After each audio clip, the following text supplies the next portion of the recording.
एक सन्यासी का सिंहासन तक का सफर, योगी आदित्यनाथ की कहानी। पौड़ी गढ़वाल के एक छोटे से गांव पंचूर में एक बालक ने आंखें खोली। नाम था अजय सिंह बिष्ट।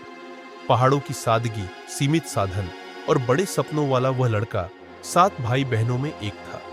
पिता वन विभाग में रेंजर थे, मां सीधी सादी घरेलू महिला।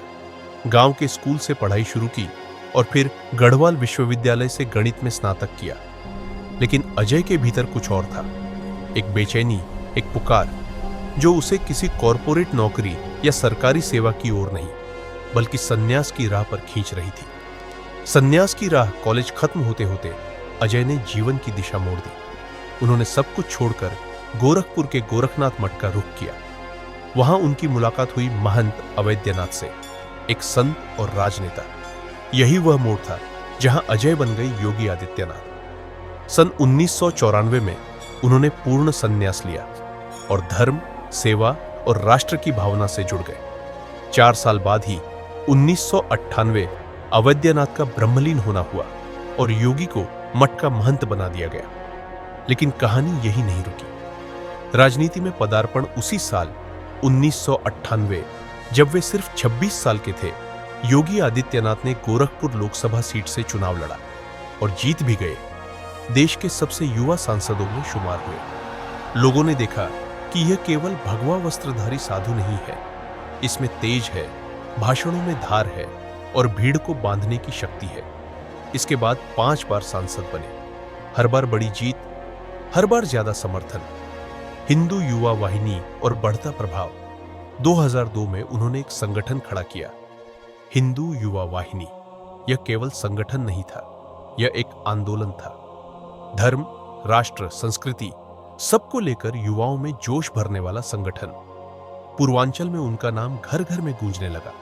लेकिन कुछ लोगों को यह आक्रामक लगा। विरोधी उन्हें कट्टर, विवादास्पद और ध्रुवीकरण करने वाला कहने लगे, पर समर्थकों के लिए वह हिंदू हित का योद्धा था। मुख्यमंत्री बनना अप्रत्याशित, लेकिन निर्णायक 2017 के चुनाव में बीजेपी को जबरदस्त बहुमत मिला। सब सोच रहे थे मुख्यमंत्री कोई वरिष्ठ नेता होगा, लेकिन हुआ कुछ और। पार्टी ने योगी आदित्यनाथ को चुना, एक संत जो अब उत्तर प्रदेश के सिंहासन पर बैठने वाला था। लोग हैरान थे, मगर जल्द ही उन्हें समझ आ गया कि यह सन्यासी सिस्टम चलाना भी जानता है और लोहा लेना भी। मुख्यमंत्री के रूप में एक्शन मोड योगी आदित्यनाथ ने आते ही पुलिस को खुली छूट दी।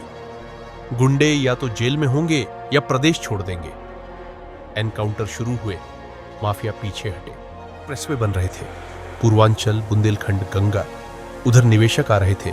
यूपी ग्लोबल इन्वेस्टर्स समिट के जरिए अरबों का निवेश।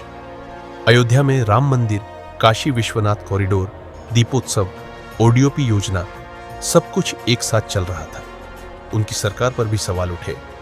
अल्पसंख्यकों के साथ भेदभाव के आरोप, सख्त बयानों पर विवाद।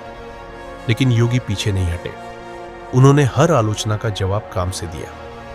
दूसरी बार सत्ता में वापसी 2022 में जब वे फिर चुनावी मैदान में उतरे, विपक्ष एकजुट था, लेकिन जनता का मूड साफ था।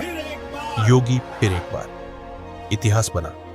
उत्तर प्रदेश के पहले मुख्यमंत्री बने जिन्होंने लगातार 2 बार पूर्ण बहुमत से सरकार चलाई। एक नेता जो साधु भी है और शासक भी।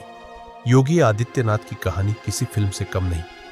एक पहाड़ी गांव का लड़का जो संत बना, संत से सांसद और सांसद से मुख्यमंत्री। वह गेरुए वस्त्रों में एक ऐसा शासक है जिसके आदेश में प्रशासन चलता है और जिसकी सोच से प्रदेश बदल रहा है। उनकी यात्रा प्रेरणा देती है कि विचारधारा, संकल्प और नेतृत्व तीनों अगर मजबूत हो तो कोई भी रास्ता दूर नहीं।